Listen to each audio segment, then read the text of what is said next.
I'm George Boston Rhymes, and this is Boston G.B.R. on YouTube.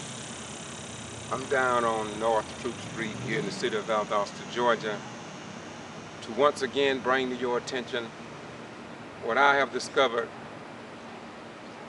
within the last few days and weeks.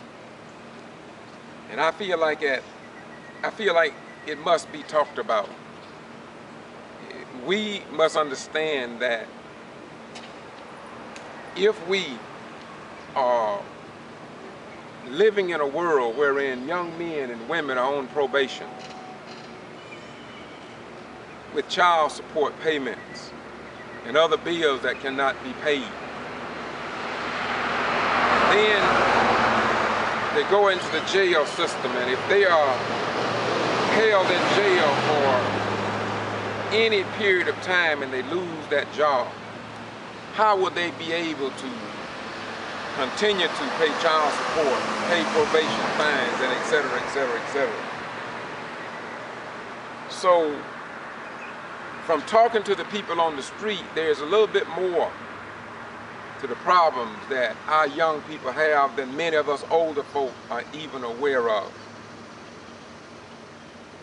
I just left the lady's house over there on Brookwood, and she was telling me about, I didn't know it, but she said if she don't find a job within 30 days, then she'll go back into jail for probation violations. I had another lady yesterday when I was up in front of Hill Street Booze to talk about more problems that they must face, that they can't find jobs no matter how hard they try. And then they talk about they start drinking alcohol and it gives them something to do, no recreation. And I must bring into the picture because it needs to be talked about. All of my studies tells me that wherever there is poverty, you got major problems. Wherever there is crime, is directly related to low-income and poverty-stricken people, or people who have been beaten down or hopeless.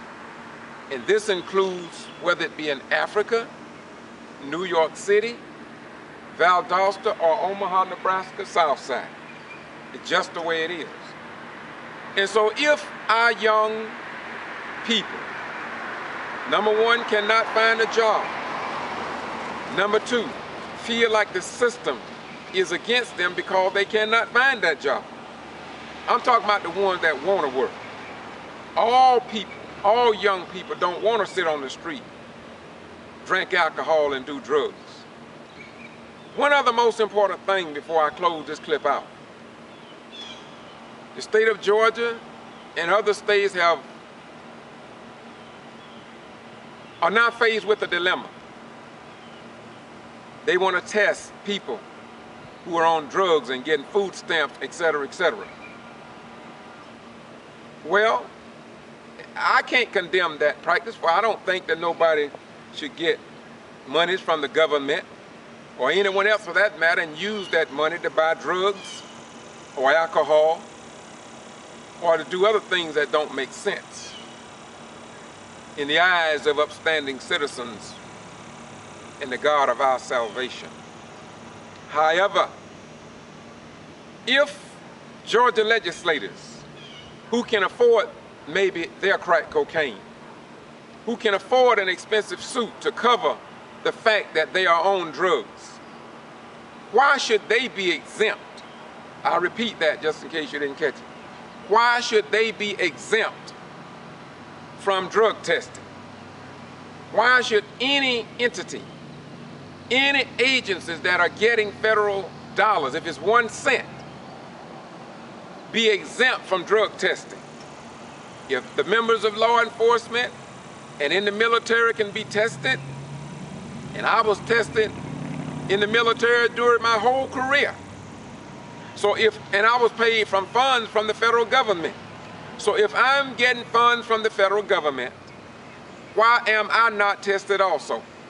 We say that we are a nation of laws.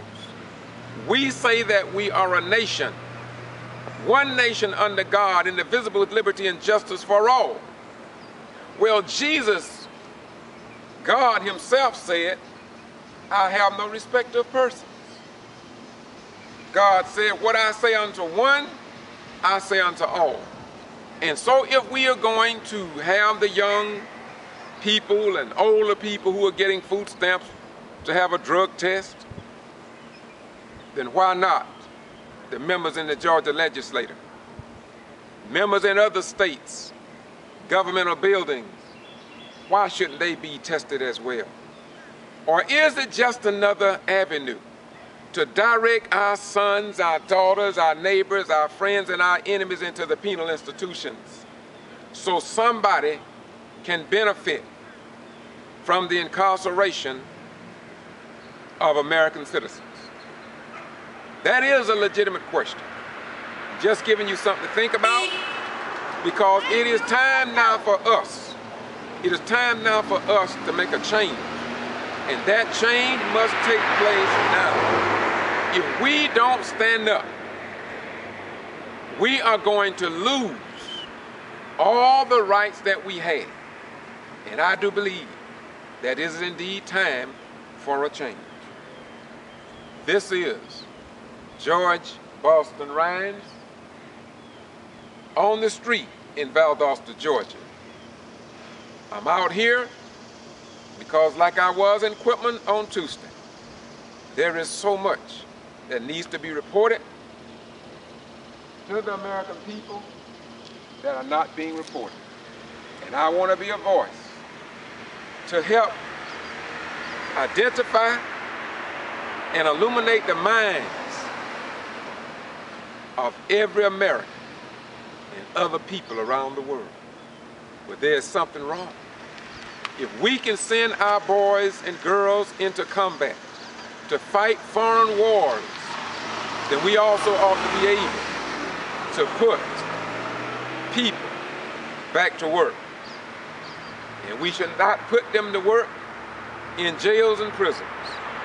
And I believe it is indeed time for a change. Today, July 22nd, 2012. And this is what it is. Peace be unto you.